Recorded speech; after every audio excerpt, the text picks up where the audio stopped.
Reggy, hi. Andreas.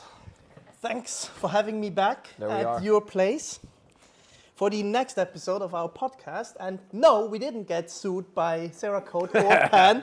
It was just a longer time until I could come back to Italy and we can do the next episode of our podcast. Yeah, doing it digitally and on distance doesn't take. We try to avoid it. We Yes. try to do it live. It's just it's a different atmosphere, and Feels like more of a conversation. Exactly. And with the topics we are talking about in this podcast, it feels better to do it that way because the podcast is called Veritas, which stands for truth. And that's what we're trying to do. Spread some truth and real talk in the detailing industry, because that's what we feel is needed. Yes. Violently needed. If just the personal opinions can disappear more, and the scientific things proven by facts and testing can be put up a little bit more, would be great. Because I can't take opinions to the lab, because the opinions are all over the place. It's Exactly.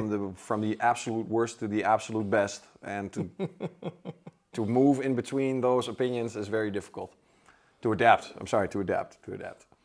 Good. So the topic for this podcast will be, hold yourself, are you still wasting time with three-step polishing? Yeah.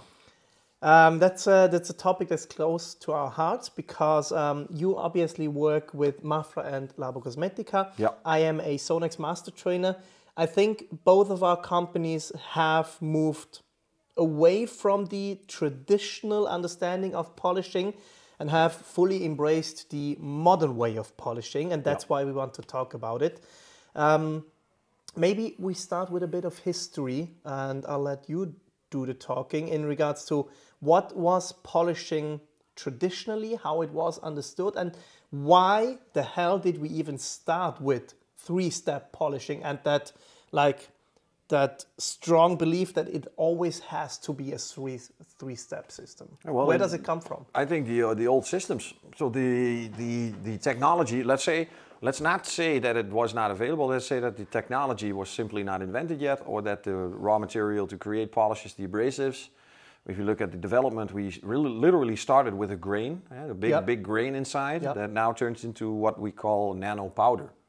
It's not a grain that you can feel anymore. It's become more delicate. It has different qualities. It has different proportion. There is a very fast line when it goes up. But if I look at when I was starting was 1997, and then you literally had 3 or 4 bottles. You had the solution for the problem on the paint, and every single other bottle was a solution for the damage that the first polish made. So like a follow-up system. So cutting and finishing was step by step, because the abrasives or the technology, we're not going to state that I know for sure, but then it was just a follow-up. You have a scratch, you polish it, you got marring, holograms, collateral damage from the polishing. The second one was designed to take off the damage created by the initial one, and the third one or the fourth one, depending on which system it was then a follow-up on the damage of those, finding then the finalized with the finished polish. And when we look at what we have today is that we can combine certain abrasives with each other and then deviate from the traditional pad use, from what we now have, microfiber, micro-wool, hybrid fiber, all the different kind of tools and machines that we have, because the orbital machine is now the benchmark of the polishing system. I would say the go-to. The go-to. Yeah. And I understand why, but I also understand that you need, just as a professional, I'm not saying that you need it as an enthusiast, but as a professional to save time and be effective, you need a rotary. You spend too much time with an orbital at certain angles that is literally losing time that a rotary can do in 10 seconds. Also because of the new abrasives and of the new compounds we have. And I remember. So that's the main thing that changed, technology. In the polishing machines, the pads, the abrasives, the polishing liquids, and also let's not forget the technique. The technique has made a huge step forward in the last couple of years. Ground-based material we went from paraffin, petroleum-based to petroleum distillates-based polishes to water-based polishes, purely environmentally. Yes, for the environment it's a lot less bad. I'm not saying it's good for the environment, but it's a lot less bad. But the water-based are for us a lot less worse than the paraffin, petroleum distillates-based. Yeah. And I mean, we will have an episode of the podcast where we will talk about that topic in depth. how and when car care can kill you, but just have a look at, still in today's market, some of the polishing bottles and the warning symbols that are on there. There still are bottles where you have the lung symbol on it. Yeah. And I personally would say you don't need to use that if there's a polish or many polishes out there which do exactly the same thing but don't have that symbol on it. Yeah. Because at the end of the day, there will be, even if with dust-free or allegedly dust-free polishes, there will always be some kind of dust. And I don't personally want to breathe in stuff that is potentially damaging, creates cancer, kills me, whatever. Yeah, indeed. I would love to do this detailing for as long as possible by using the right techniques, products, Exactly. Personal protection. Especially personal protection needs some room improvement from my side. I've accustomed myself to wearing gloves almost all the time now, finally. And for demonstrations, I still do not wear the mask during coating application, but that has solely to do to be understandable. Yeah. And we will not coat an entire car, we coat a section, so the exposure is very low. But repeated exposure, yes, should always be either contained or protected by personal protection methods. Yeah. But we're deviating a little bit now. Let's go back to the polishing. So what changed is technology. And one thing you will always hear that's a phrase, or those are acronyms that people like to use, DAT and SMAT, or DAT and SMAT. Yeah. So the small micro abrasive technology versus the diminishing abrasive technology. And to make it short, because we don't want to go too much into the detail of that, the SMAT was the older technology where you have, as you said, a type of grain, an abrasive in there, which was some sort of stable and stayed the same during the polishing process. And we work now with aluminum oxide, I think it is, those powders which are diminishing abrasive. So you have agglomerates of those polishing agents which then break down over time. So they start with a certain level of cut and they break down and finish much better. Yeah. Which means we can bridge the gap between cut and finish. Yeah. Because that's the main topic of that whole podcast episode. It's true. I have to say that the DAT and the SMATs are also very influential by the use of the product itself. Yeah. Speed, pressure, type of paint could change, just by the user alone, could change so much to somebody that has huge success to somebody that almost generates nothing. Yeah. Absolutely. And that was just not because the product was bad, but to overforce pressure, to generate too much heat, made the lubricant evaporate too fast, turning everything into a dust fest, and not having the result that you wanted, or leaving so much collateral damage that the DAT did not get the time or the possibility to finish, and then start in the middle of an absolute nightmare, what maybe even look worse than the starting. Yeah. Possibility. And that's the thing we also said. It's also the technique you're using to polish that has changed, and knowledge has spread on how to properly polish a car. No, there's one thing that didn't change. That's still the same. Detailers still do not understand what paint is. And I'm one of them. I have a brother-in-law, an ex-brother-in-law. He's now my friend again. But he's 30 years of experience in a body shop, and he taught me a visualization to understand if a paint is hard or soft. But it's not by the use of an abrasive. The abrasive is not a variable that I can take in effect to say this is a hard paint or this is a soft paint. Because if the abrasive is not eligible enough to start destroying, because that's literally what's happening, you're destroying a piece of the clear coat to take off the clear coat. But paint could be so flexible that this abrasive just keeps moving around like holding a ball in the hand, and it's just wiping it off, and it doesn't start the initial destroying cutting by the removal. And if you then judge to say, okay, I've used Audace in combination with wool and nothing happened, and you make the assumption this is a hard paint, there's nothing after that, so you will go to sanding and everything. And if you then switch to something different, a medium compound for example, that could take it off in one step. And it has nothing to do, because you cannot assume, I know that this paint is hard or soft, because you first need to understand what then paint actually is. And paint is just like a coating, polymer, PTFE, something plastically, flexibility, chemical resistant. Basically, it's a really, really spray-on ceramic coating. That's basically what it does. In the beginning, any car that comes fresh from the body shop starts beating like crazy. They beat because it's a perfect smooth surface. And the trick of using UV, a hardener, thinner, layering, the material itself are all variables that change the hardness of the paint. And just judging by the use of an abrasive and a pad saying, this is a hard paint, no, then you should use 4 different hard compounds. They should generate the exact same thing.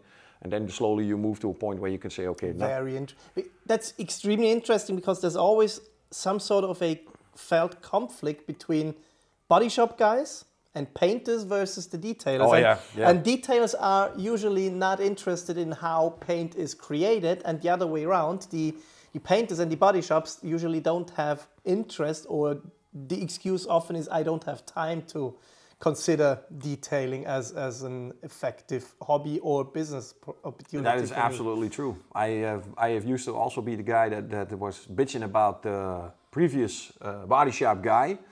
Only by judging the work he did, I made it an assessment to say, okay, he did a really bad job. However, when I grow older, I start looking a little bit further and start to understand, okay, what was the initial state of the car? How much money did he get, or what was the budget what he can work with? Which kind of a material did he have to his disposal? Yeah. And all these factors, it might be that the car was completely totaled and he did it in 1 hour and 15 minutes, then the job would be absolutely fantastic. Yeah. But by my judgment, what I saw between the difference of clarity and the hazing of the paint, I would say you screwed it up. Yeah. And now knowing that there are many factors that make this, I would say, okay, I don't understand how this works. The only thing I see is that it doesn't look really good.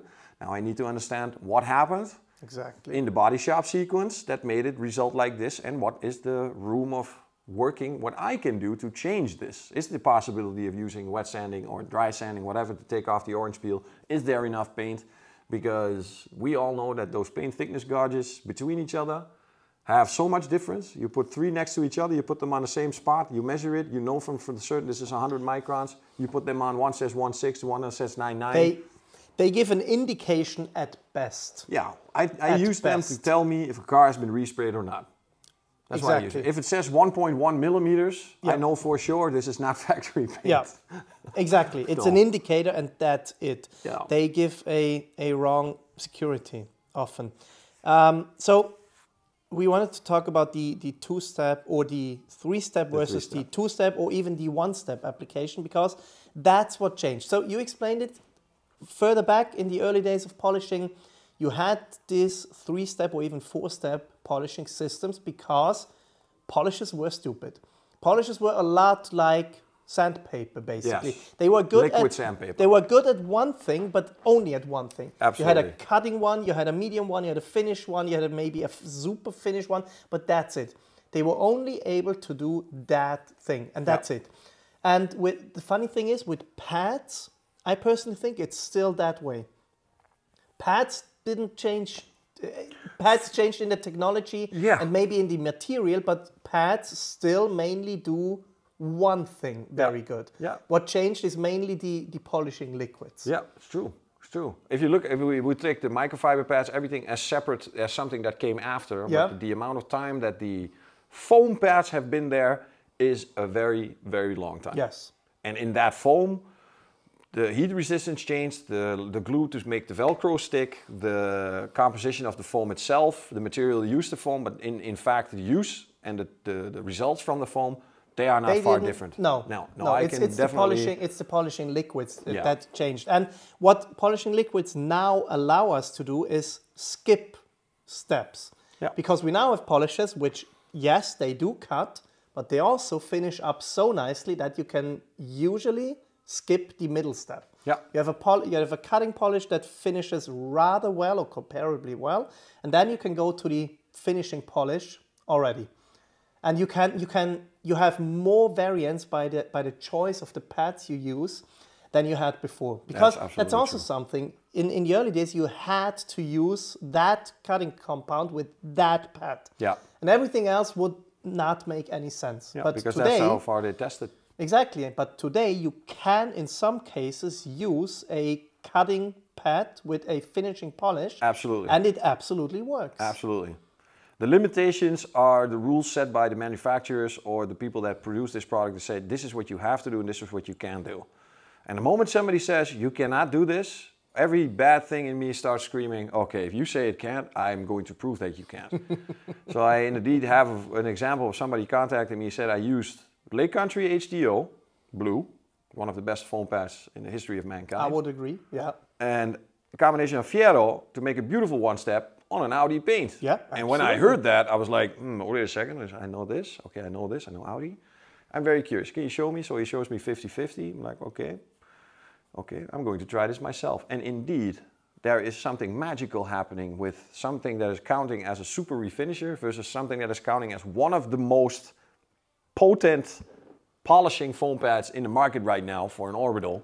Price, quality, duration, fantastic, fantastic. And those two things combined into a one-step, brilliant, absolutely brilliant. The fact that somebody tried, and not tested because it's tried. If you test it, you are looking for a certain result. If you try something, you have no idea what's going to happen. And I fist to the air for those people that are the people that put on the daring jacket and say, I'm going to try this and see what happens. Because if they do it, I don't have to do it, and I just find out if it works or not. For the listeners who are not familiar with your polishing system, Audace is your cutting compound, Leale is your medium/one-step, and Fiero is your super finishing and adhesion promoter for coatings, right? Yeah. That's okay. Audace 1, Fiero 2, and Leale exactly in the middle of the range of Audace and in the middle of the range of Fiero. There is a little bit of room movement possible when you change to a microfiber pad or a wool pad, and there's a little bit more possible when you change to a finishing pad or a light polishing pad. So just that people know when you say those terms what it means. So. And that's the whole story we wanted to tell. If you as a detailer nowadays think, and most importantly, that's the one that enrages me, when you sell to customers a 3-step or 4-step or 5-step, I have even seen 8-step polishing from the get-go without seeing the car, that's just, it's not just ridiculous, it's stupid. It's anti-detailing. It's stupid because you don't know the car, you don't know the state the car is in, you don't know nothing about the paint and how it reacts. And why would you, from the get-go, plan a 3-step or 4-step or 8-step polishing when you don't need to? No. When it is, in my personal opinion, in 90% of cases in today's world and with today's paints, it's a 2-step at max. Yeah, I think that's what it is. The heavy duty and the heavy finishing, everything can be done in 2 steps. Yep. There will always be certain stages where there had been maybe some sanding marks, maybe some dust points, maybe some deep rids. But if you do a good cutting phase and you do a good finishing phase, I know for sure that all those rids on the side will be gone, all the swirls will be gone, the finish is perfect, and that was left behind is fixable in minutes for a certain spot. Because it would be insane that if you have one spot in the paint where that's deep scratch, that you know it's going to cost you a couple of microns. And if your philosophy is not every micron is one too many, you're not in the right business. Because you're literally taking off the skin of the car that is irreplaceable, unsubstitutable, unfixable. If you do an OEM paint and you start wet sanding that sucker and you take off 12 microns, and you're not Kelly Harris that can do it in 5, you are literally killing the car. You are taking off value, you are taking off duration. And if that does not true, if you don't think that's true, take off a sticker from any car that has been there for a couple of years. If you remove that sticker, you will see the difference in height between the part where the sticker was or is versus that what is around. That depth, that is a couple of microns. If you are willing to slice that off because you are forcing a commercial project like a 3-stage polishing process to rip off the money of your customer, you are not detailing. You are busy in a commercial, money-grabbing, anti-car loving system. And if you are a detailer, you ask your customer what he wants and you go to adapt. No customer so far by himself knows what a hologram is or has ever seen a hologram. After you show them and you teach them with the light, this is the hologram. This is the only moment you're going to see it because I put the light right on it. Everywhere else is not visible. If you teach them that, then you might get them to do a little bit more. But most of the customers see a gloss and something that's not gloss, matte, or whatever. And this is the goal. You need to give your customer what he wants with the respect for the car, and yourself. And what he's willing to pay. And what he's willing to pay. If it's a 1-stage, give him a 1-stage, but give him something that is going to last. Don't give him a one stage that's going to show up everything that you removed after 3 months comes back because you are using an all-in-one with something extra in it. Yep. And if you say that up front, there is nothing, if you stay open and clear about this, and I have no issue using these products, but I will state to my customer, it's going to look fantastic for the first 3 months. Yep. After that, you will see either because I remember the days when people say, you remove the scratch, when is it going to come back? And it was very funny. I was like, what do you mean, when is it going to come back? And he said, well, how many weeks before I see it again? Well, no, I took it out, it's never coming back again. But this was his experience with what he was back then used to polishing, and he got a car every year, he brings it away. He loses his car for one day, and the next day it's shiny and glossy for a couple of months. But that's the old mixing up of the terms polishing and waxing. Probably. Exactly. Yeah. Okay. The polished effect. When you go to a tunnel car wash, it says polish. Yeah. It's not a polish. They're not polishing your car. Yeah. It gives this car a certain smoothness that generates the freshly polished effect. Yeah. But it's not a polish. No, exactly.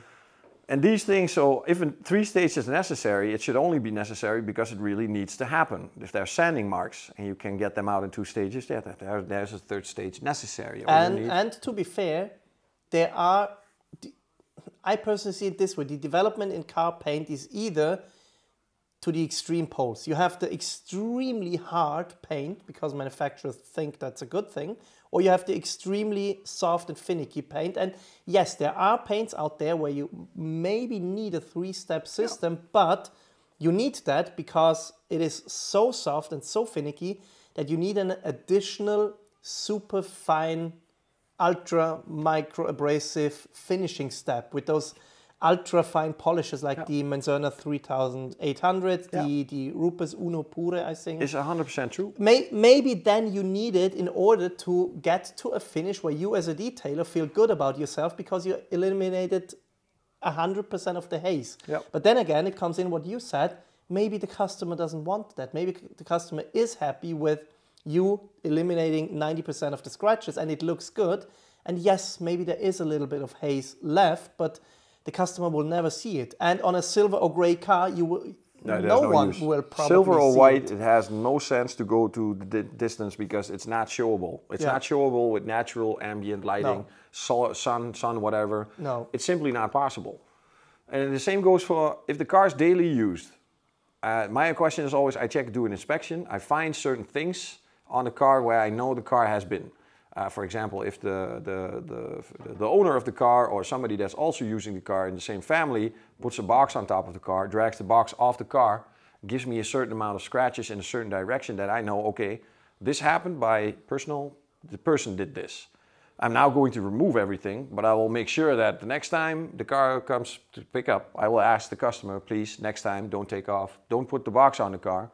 And the same goes if I know he's going to go through the car wash, I'm not going to give him, even if he wants to, even if he's willing to pay, 3-stage polishing process, because that finish that I created will be gone after the absolute first car wash. Yeah. It is done. And then we start all over again. Are you going to do a 3-stage polish process every year? Is your customer going to pay 15, 1,000, 2,000 euros every year? Yeah, and how often can you do that before? How many times can you polish a car before it's done? Because the question, the phone call that nobody wants to make is, hi, sir, your car is finished. It looks absolutely fantastic. There's a white spot on the bumper where the paint is no more. But for the rest, the 99.9% of the car looks fantastic.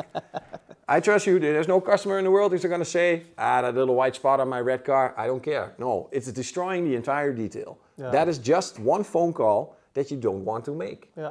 It's the same when you go to the hospital with your broken leg and you leave the hospital on the left broken leg and you leave the hospital when they take off your right leg. You're not going to be very happy.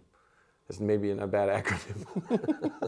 But I heard these horror stories. So yeah, it is. And I mean, we don't have to drag out this whole topic, but that's the thing. We have modern polishing liquids, we have modern pads, we have modern machines, which, I mean, machines we didn't talk about. Machines also changed. We had, back in the days, we only had the rotary. Yeah. And then there was the DA introduced, then there was this change to the random orbital and the large orbital machines, which also allowed a change in technique.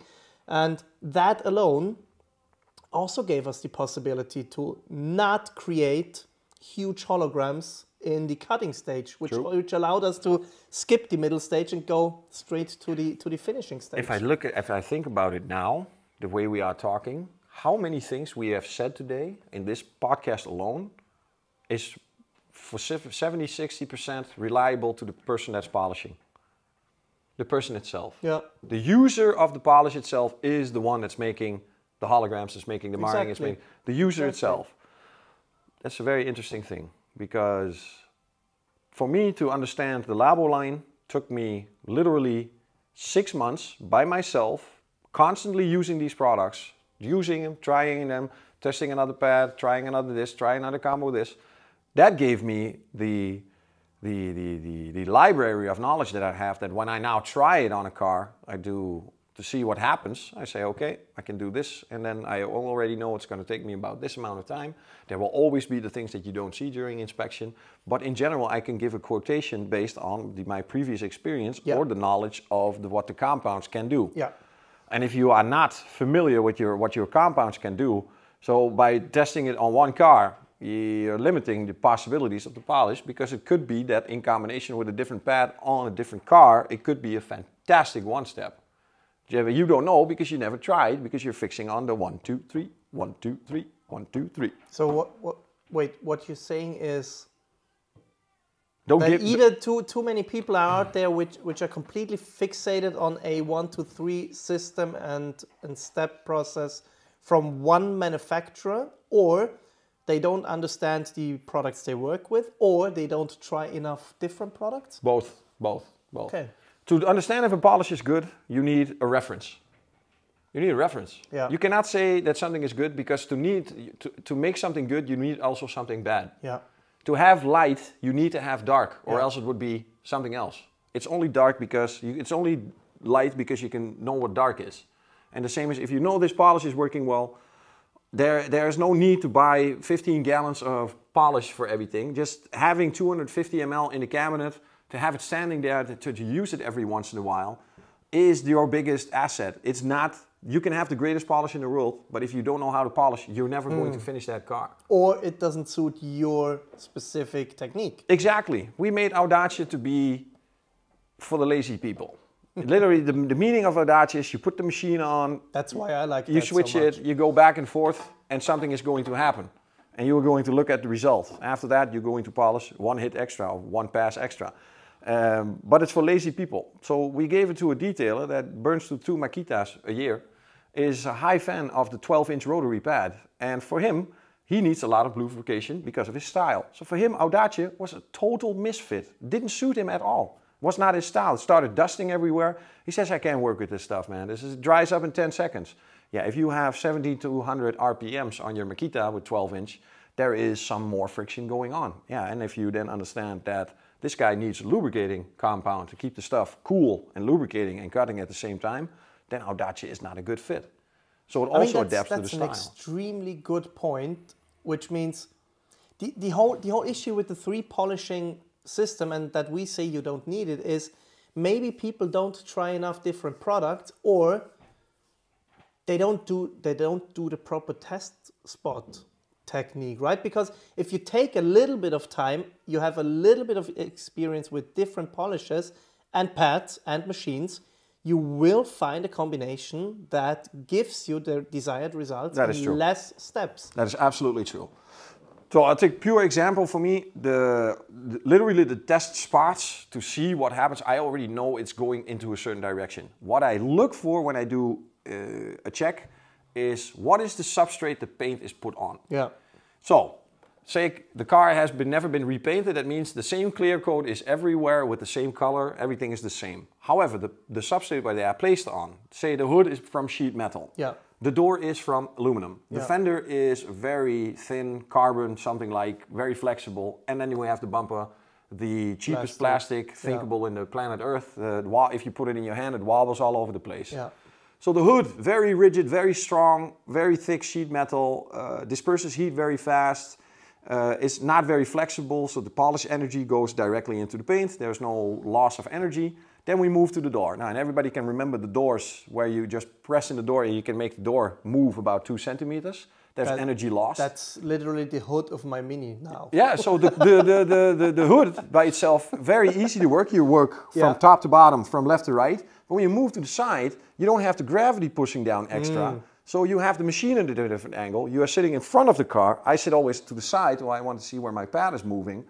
And the movement of the energy is less or more. So the combination that works on the hood, say blue HDO with Audacia works perfectly. Then you move to the door because the door is made of aluminum and you don't get the same result. Then you're stuck into your 1, 2, 3 because then you probably have to move. You can do it in one step, sorry. You can do it in one step on the hood and you need 2 steps to do the same result on the door. And then I do the test on the bumper because the bumpers, I can tell you, there's a Fiat 500 front there.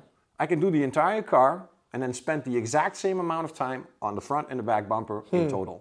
So I can polish the entire car in 4 hours and I need 2 hours for the front bumper and I need 2 hours for the back bumper just because it's a plastic bumper and there's no place where 5-inch fits. It's only 3-inch, 2-inch, maybe even 1-inch rotary bumpers going all over the place and the combination I used on the hood and the door doesn't even do anything. Sometimes I go to micro wool just to generate some cutting going on because, okay, it's going to generate some marring, but I'm not going to sit here and doing a bumper for 6 hours. He's not paying me to do bumper polishing for 6 hours. He wants a very short, sharp You know price. what? I think now we have come to the root cause of the whole issue.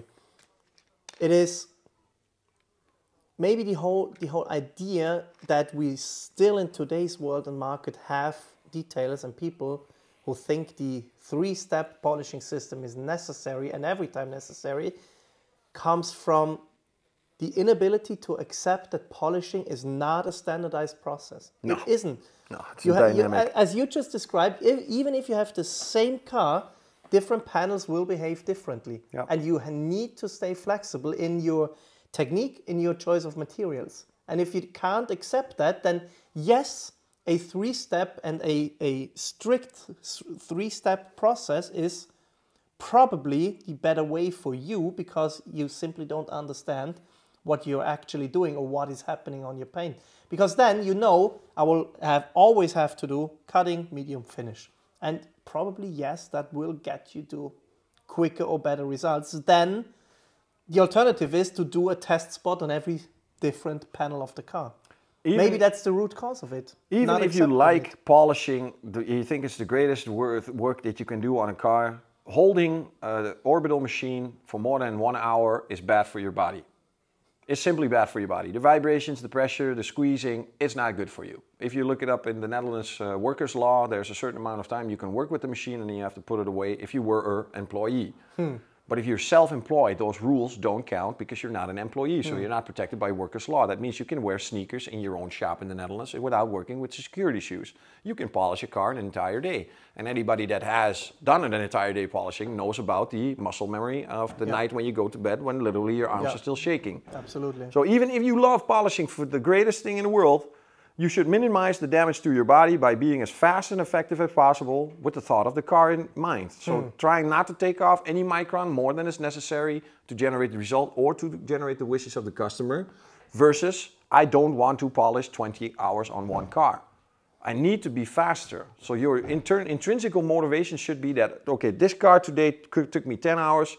Tomorrow I'm going to do the exact same car, everything exact same. Not saying that you need that it's going to be the exact same, but you can go from that point and say, okay, where did I lose and where is there something to gain? If you are spending with your orbital in those like these bowl-like surfaces where no pad, flat pad can fit, this is the moment to start using a rotary because the rotary on the side can take off. The collateral damage is holograms. It's like a kiss with an orbital. It's like and it's gone. Those holograms are the smallest scratches measurable, visible in a car paint. So they are the easiest to remove. So you should be able to generate a progress in shortening your polishing time and coming to a better result in a short amount of time. We have to apologize. There is some construction work going on in the background. It is literally that rubber band. That rubber band is literally going to... Reggy's talking about his patience now. I'm getting... I think we have survived. No? I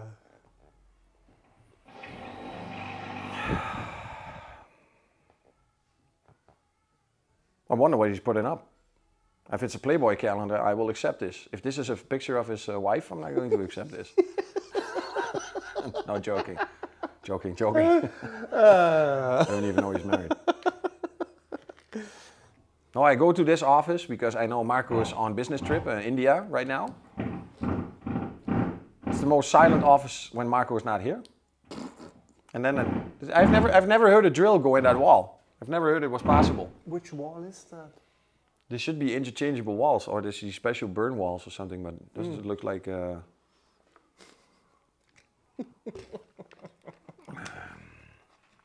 know what would be really funny? If we would just start talking and we keep the drill going and we see in camera that drill coming.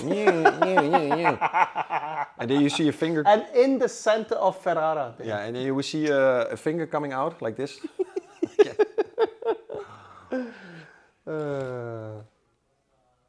Okay, where were we?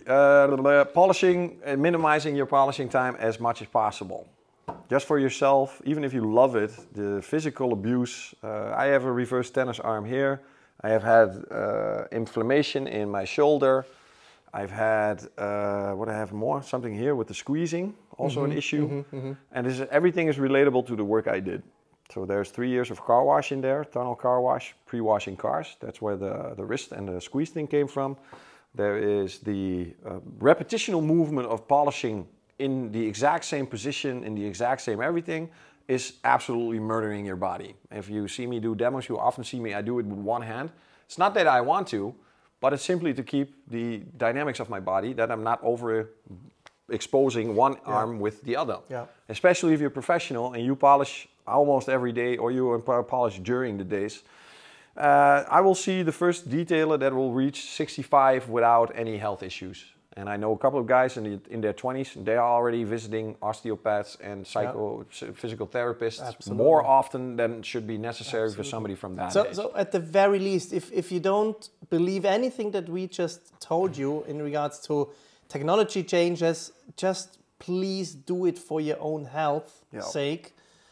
Try to do less polishing and coming up with a polishing system or technique that allows you to be quicker and achieve the same or even better results with just tiny little changes in either the material or techniques you do by cutting down on the steps you need is good for you. It's good for you, it's good for your customer. If you can do more work, more result in less time, you have time for your customer to do something extra. And I think the one additional aspect we didn't talk yet about is maybe another reason why detailers love the 3-step polishing system is it gives them or the customer more security or ease of mind in regards to the pricing.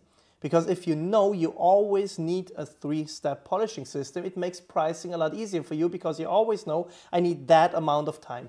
And it makes explaining things to your customer a lot easier. That is true. That is, I can get behind that, definitely. But then again, pricing detailing services is such a wildly discussed topic, and it's one of the most frequently asked questions in all the detailing Facebook groups. How much should I charge for that? How much is this and that? And I honestly, I can't hear those questions anymore.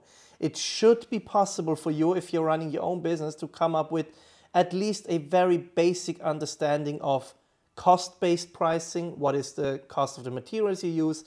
How much time do you need? What hourly wage do you want? How much of a win margin you want to have? It's not rocket science. But I understand that detailing already is some sort of variable that it gives you a bit more security knowing I need 3 steps in polishing. Yeah, it's true. Absolutely true. But then what if you are that guy that always does the 3-stage and you meet somebody new in your town that started detailing but has a little bit more, not saying experience, but a little bit more knowledge about what he's doing. A willingness to test. And he can do it in half the time for half the money and twice as good. Then you go on your face with your 3-stage because you're not evolving to something better. Exactly. If the 3-stage polish is a certain amount of time, and the 3-stage polish should be result-based. You should be able to show it to your customer what the paint would look like after those 3 stages. Yep. Or else I do not believe that you can convince your customer to take in 3 stages, because what is then the difference between 1, 2, or 2 and 3? Exactly. And then you come to, again, what does the customer see and what kind of a result does he want and how is he using your car? And it is the results that the customer is buying. It's not your time. No. Because yes, the customer could say, well, the other guy does it with 2 steps, needs less time, so he should be cheaper. But then I would say, no, the other guy knows more, and that's why he can do it quicker. It is faster. It is faster, but you charge the same amount of money because that's the experience you buy from me. Exactly. You buy the result. You don't buy the time. Yes, there is, of course, buy time, what you need, but you buy a result. And then comes also the most important thing between the customer and the detailer is that at the end, regardless of what happened, regardless if there's holograms, scratches, marring, whatever, there's a contract between the customer and the detailer. The detailer should be satisfied with the money he got for the amount of time he spent, and the customer should be satisfied with the money he spent and the result he got. Exactly. If those 2 people are satisfied with the result, there is no nothing discussion else on price. matters. No. No detailer that says, yeah, but there are still holograms in there, or there's still marring, or I see this, I see that, is irrelevant. It's irrelevant Doesn't matter. Anybody else between this financial Yeah. transaction, between this professional and this customer. Yeah. Nothing else matters. Yeah. No opinion from no one in this world matters between that contract. Yeah. If there is another detailer that says, to that customer, I can do this and this and this for you, and do this and this and this for you, becomes a different story. But the initial contract's between the customer and the detailer. And how he got there, and if the customer is satisfied, fine. If the customer finds in the future something new online and he says, I want to try this, maybe with some PPF or whatever, the whole system starts all over again. That should be it. And I laugh for the fact that so many people say, yeah, but they see holograms. I then ask the question, say he did it in 7 hours and he made those holograms. It would not be a very good job. But if he sanded down the car with 1500 and he polished that back with those holograms in 2 hours, he's a fucking legend. And if he has, even if he has holograms, if you can manage that, 1500 sanding, polishing in 2 hours, get that result, you're a legend. You're a legend. Not saying this is the way to go, but you are a legend. If you are the same guy doing it for 7 hours, you compared to the guy that did it in 2 with 1500 sandings, you are nothing. And then we are not even talking about the result, we're purely talking about the job. Yeah. The work that has been done to the car. And I mean, that's always the thing we try to do with our podcasts. It's a running theme on here. We start with a very controversial phrase.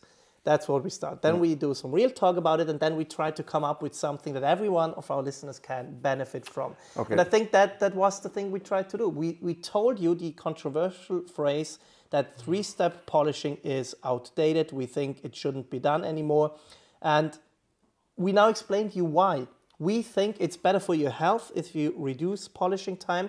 We think it's better for your business if you focus more on the results and not how many polishing steps you needed to achieve those results. It's better for your Personal development. the personal development and the German word Beziehung, the relationship with your customer. Exactly.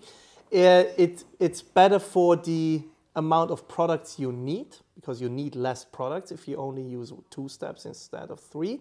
It's all around better. It makes the whole job of a detailer, and even if you're a hobbyist, it makes it better if you reduce the steps of polishing you need. It's progress, evolution, moving forward. Exactly. You repeat the same thing and expect different results. Complete definition of insanity. And that's what we tried to do with this podcast episode, and we hope we achieved it, that you learned something from it, that you now understand what we mean when we say, are you still wasting time with 3-step polishing? Because at the end of the day, you are wasting time. Definitely. You're absolutely wasting time. You don't need it anymore. If you 2 think steps. if you think you got it, you're halfway there. And maybe to give you some motivation for yourself and do some further research, training, and do some experiments on your own, why not set a challenge for yourself? Do your traditional 3-step polishing, and then do it on one side of the hood, maybe on your own car or on your wife's car because she doesn't care. And then try to achieve the same results, but tell yourself, I want to achieve it in half the time. Or you say to yourself, I want to achieve it with just 2 steps. Or I want to achieve it with the same amount of polishes, but only 2 pads instead of 3. Make yourself small challenges which you can achieve, and I promise you, you will see wonders happening. I agree. I totally agree. Totally agree. Take 3 things that become more rare every day. Common sense, discipline, and intrinsical motivation. Yeah. Very, very disciplined. Do it discipline. It's also intrinsical motivation is something you almost cannot teach. It's something that you cannot train people to become automatically motivated. You have those people, or you don't have them. Yeah.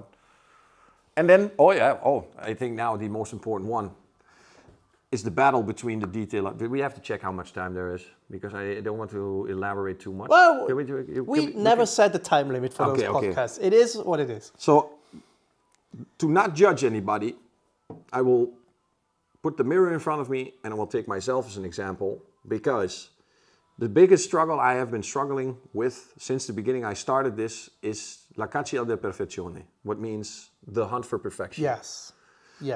It is something, yes, I want always to give my customer the most beautiful, perfect car that there is. So the goal is to try to convince the customer to take over my perfectionism and pay for that perfectionism, even though he doesn't want it or needs convincing.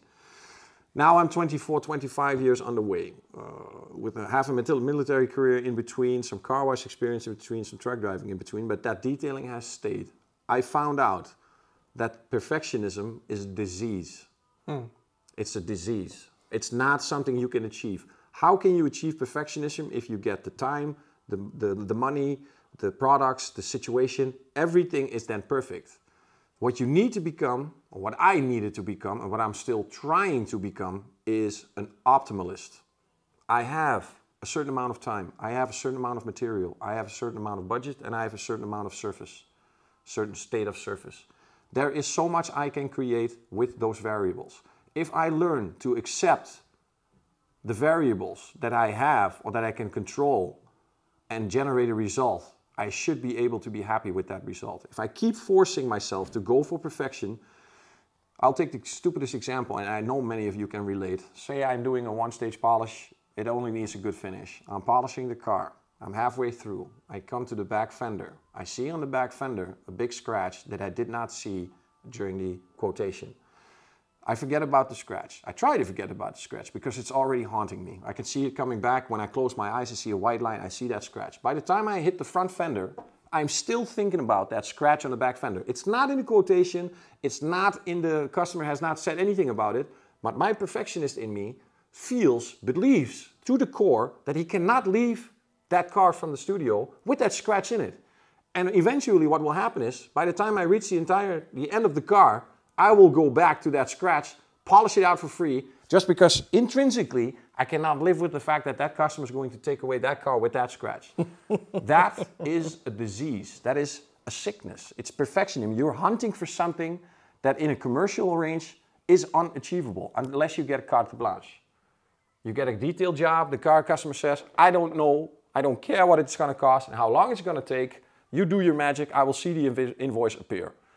There are not many customers that do that. There are not many people that have the balls to do that, or to have the money to do that, or the car available to do something like this. So everything else as a professional becomes commercially, hourly interesting type of use. So you have to become an optimalist, accepting that if you only have a Rupes 15 or a Flex 15 mm, there is a certain amount of things that you can do with that machine. There will be things that you cannot do with that machine. Even if you keep polishing at certain stages, you will not get that result that you get everywhere. That means you need to accept that it will never be perfect because I only have this machine, or I only have this polish, or I only have this time. And that's 100% from me. This is something I'm battling with until this day. It's still very difficult. Even now I felt that after turning 40, there's a little bit of more of the fuck it in me. I care less about certain things, but this is still to the core, something that I have to struggle with every day to not turn into that perfectionist again. Because here I don't have everything. This brand, I love it with all my heart, and I'm so happy to be a part of it. The Labo. But it's not satisfying for everything. it's not a complete line that has everything. I will still need to deviate to other products that can do what these products cannot do, or where there's no room for the money to use these products, because some of the products tick to the price on. And then there are cheaper, effective alternatives that generate the same result with a little bit extra things to think about. But in the end, I'm trying to get to a certain result in a certain amount of time with a certain amount of budget. And if I'm a perfectionist, I will then say, okay, I'm going to use everything and only everything. And that should reflect then in the cost of my detail. But then the customer would say, it's maybe a little bit too expensive. Can't you use dishwashing soap? And I want to, but I'm a perfectionist, I can't. And you know what? That was the most beautiful ending point of that podcast episode. And I will not tell you what I think about it, because we will have an episode on, I have it on the list, where we talk about that, perfectionism and chasing perfectionism. And Larry Kusilla from MONYC calls it the detailer's dilemma. It's exactly that. Yep. We will have a talk about that. And I have a slightly different opinion, but we will leave it at that. And we hope that you then tune into that episode. Emotional. For this one, I see it. I see it. And I heard it in your voice, which was why I didn't stop you. It was very, very moving to watch. It's a struggle still. For the listeners of the podcast, thank you very much for listening. For the ones who watched the video, thanks very much for watching. We hope that you tune in for the next one, which will be as controversial as this one. Can we already tell what it will be? Is it the safety? Exactly. Can car care kill you? A topic close to both our hearts, very much so. And we hope to see you and hear you there. Thanks for tuning in. See you at the next one.